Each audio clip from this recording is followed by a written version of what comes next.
Alright, ebusuan mo bibia kwa ban famra to kenis and blossom e wo YouTube so ase. Ebusuan ya ba ensem ahodo a ekoso e wo man mu ase no. Ena ye de beso mi ahwefo enyina. Na de tie nyina nse we e kwa me A+ na chese NDC for empenfo bi omum ahya ase etoto nsem e de mane ne pen ya ye be kai se A+ edu baby no se nkode no ho kwa akodon eye NDC amonyoku no e because ko gina aye kontokro ono nko ane koye na ekwi eche na no so no nkwa mpeso be ni mu no don kwa join eye NDC for na no ka say no ana nsima ba beto dwa nyina se A+ na no akwa yi neka akwa yi ni ma bia ma chese o mo se aso ye no ho sa akora bia wonyanya sebi 18 years class we ye new master bi na ebusuan nya asem keto akora mepese beko akwaje nsem nya nchire mu na ye say die na eko A+ still na no de support NDC ana asese ye nye nsem nya nchire mu emfambra make us wadaroma si wonya subscribe for my YouTube channel ya na wa subscribe de amame na bibia so etimi aye kama medin ede kwam gentle bia ye mu da emfa honi ne a wo beduru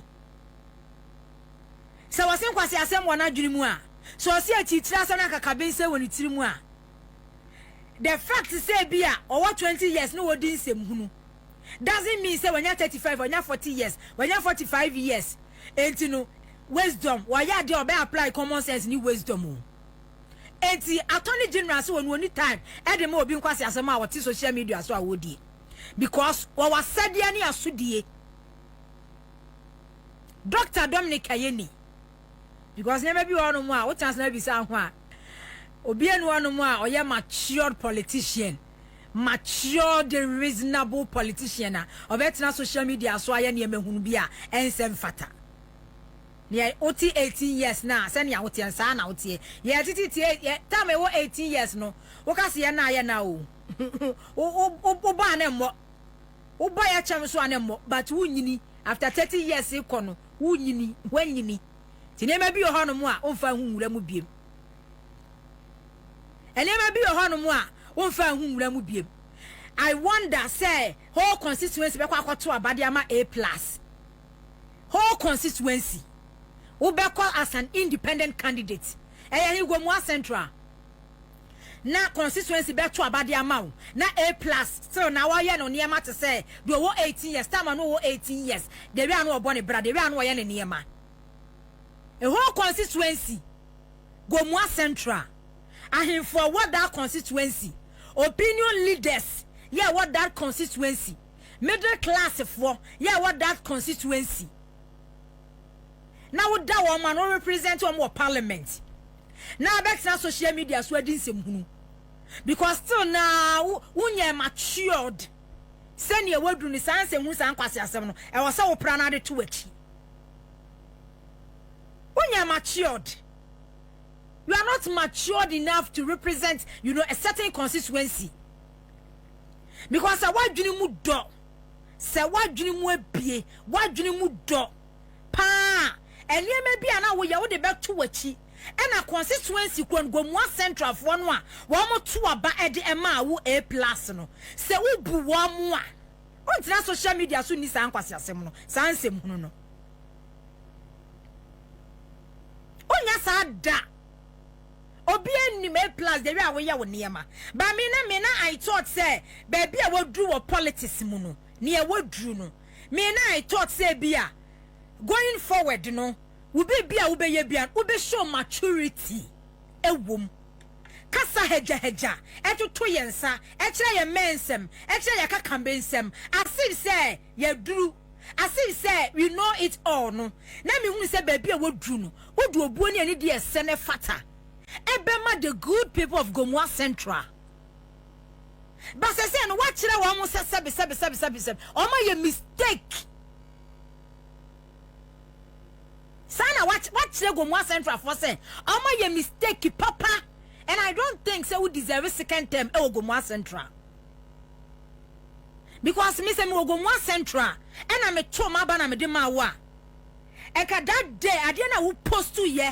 Ewo social media wo Facebook page no nyamianu nukwani en ka me kwa fa samra ni sponge ka me twi me nsa sa sa me nsa kokko twia ka me twi me nsa ka be ye me kraya seriously mo me enka no kura nkyere ye ho no kure emfa nkyere ye ho se me ogomua central na me to abade ma A+ enka me kra man ka beye me ya se me to abade ma wo enye the first time obi akọ parliament ni obi akọ parliament a o comport ne ho because onu se ba bi a waduru no eye nipa bi ena di ni kokoduru ho enye ne pe eye nipa bi ewo attorney general ede ba asem nko a ede na aba nko a ho attorney general minister of justice ede de asem be nko a eye de nko a ede nko a A+ eye de be nko a adan ede be nko a hwe wese wo use ede describe mine no e wo social media so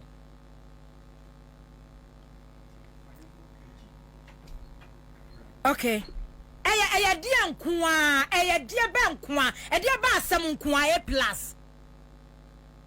so now that should bo brat said na wo 18 years now wo 20 years now wo 25 years enipa hu haja say A+.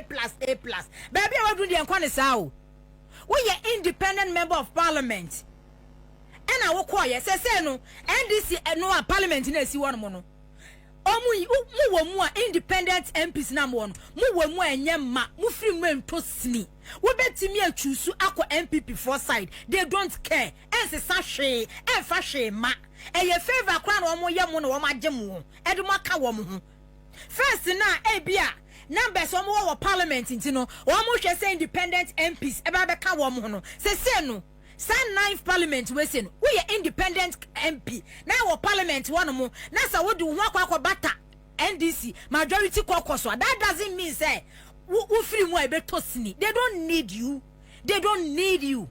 una we hear wo mo na I think say e be ye better say majority caucus now they no ho akwa wo mo no omo take action against A+. Uncalled for. Now, the investigation in the National Service Ghost Names scandal has also progressed well, and we'll be filing charges against some of the persons involved from the first week of May. Also, in a few days' time. Other matters such as National Cathedral, mathematical sets, senior high school Wi-Fi are also nearing completion, and dockets are being prepared for prosecutions to begin. Ladies and gentlemen of the media, my fellow countrymen and women, as your Attorney General, I wish to assure you that I have sufficient reserves of integrity to continue to perform the task assigned me by His Excellency, the President of the Republic. I have never stolen before in my life and have never received a bribe in public office. All those who have dealt with me know this for a fact, and the President would not have appointed me his Attorney General if he had questions about my personal integrity. That is why it came to me as a big surprise when the Honorable Member for NDC Central, the Honorable Kwame Asare-Obeng, aka A+, took to social media to make spurious allegations against me, calling me corrupt and a thief. Besides the name calling, the Facebook post in its totality was a palpable falsehood. I was never involved in the passage of the sanitation levy, as I was not a member of the Finance Committee of Parliament, let alone to be in a position to influence the composition of the membership of the committee. And I have the Hansard as documentary support for what I'm saying. I have the votes and proceedings of Parliament. Unfortunately, I left them in the office. I think I have them here. Yes. So for the media, the report of the committee as well as the vote and proceedings are here.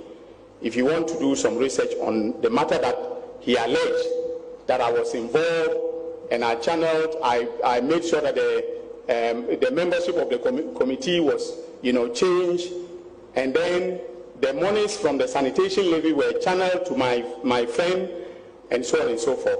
I'm not friends with whoever of the sanitation levy. But interestingly, A+ warned me in the post not to do anything silly and that he will come after me if I did. That is laughable. First of all, I do not act silly because I think through the consequences of my actions, not only for my person, but also for others. That is what we were taught in Notre Dame Minor Seminary, and I am proud to say, without fear of any contradiction, that I have kept faith with that principle. Secondly, the threat is laughable because I have nothing to hide. I am reliably informed that his basis of saying that I am corrupt and a thief is that I took campaign contribution from a businessman at East Lebanon known as Dr. Sledge, and that he also knows the people who donated pickups for my campaign. Now, ladies and gentlemen, if receiving donations for your campaign or getting a pickup for a campaign is thievery or corruption, then there are 276 thieves in Parliament, including the person who was making the allegation himself.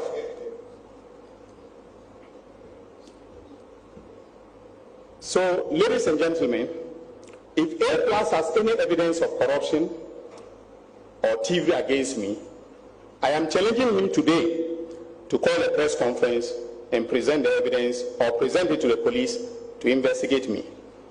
In contrast, the media should ask him about the silly thing that I was about to do, which frightened him so much into making that silly post about me. He should be asked what he knows about the National Service ghost name scandal and related matters. If he can give truthful answers to these questions, then Ghanaians will know why he took to social media to do what he did. But let him be warned that in my hometown of Zorongo, we do not fear mud being thrown at us. On the contrary, we walk into the mud to deal with the person doing the mud slinging. And I am prepared to walk into the mud with A+. Because what I have about him and the National Service scandal, he should come and tell you. I'm challenging him. He should come and tell you, the media, and stop cowardly hiding behind social media to make baseless allegations against people who have worked hard to earn a reputation. So, ladies and gentlemen, now the investigation in the National Service ghost names scandal has also progressed well, and we'll be filing charges against some of the persons involved from the first week of May, also, in a few days' time. Other matters such as Parliament, me na na ma de bia me ka obi nkonkwadi ni bone e ma me defend wo bia wa true challenge am the first press our year no o ka say MPB wa Parliament wa ambodi o ti wona wunim say ye wa, and then later before mo be ko break yes speaker I release 2 MPs for interrogation and just what come A+ yenum wa Ghana ha se attorney general aye boni bia be ka kire Ghana for be ka kire Ghana for ba sa wo betina social media so any science ehunu ne de masa san kwara agro ne science ehunu no a edura nwumre a na moto wase de moto ananso sem e wo sa platform so a se mo ye de no de Parliament de fa nko no adia bi ona se ni pa ye na se e make sense e wo se ye bia no ne ka cha wo sa dia we and it doesn't make sense. Attorney General Dr. Godfrey Dame Dr. Dominic Kayeni so why ye bibi na se wo enough evidence fa be catch because wa accuse you wo se National Service scheme no authority no scandal ghost name scandal no unim bibi fa ho catch Ghana for say you know nothing about that scandal. But this, say allegation, say and some social media, so some who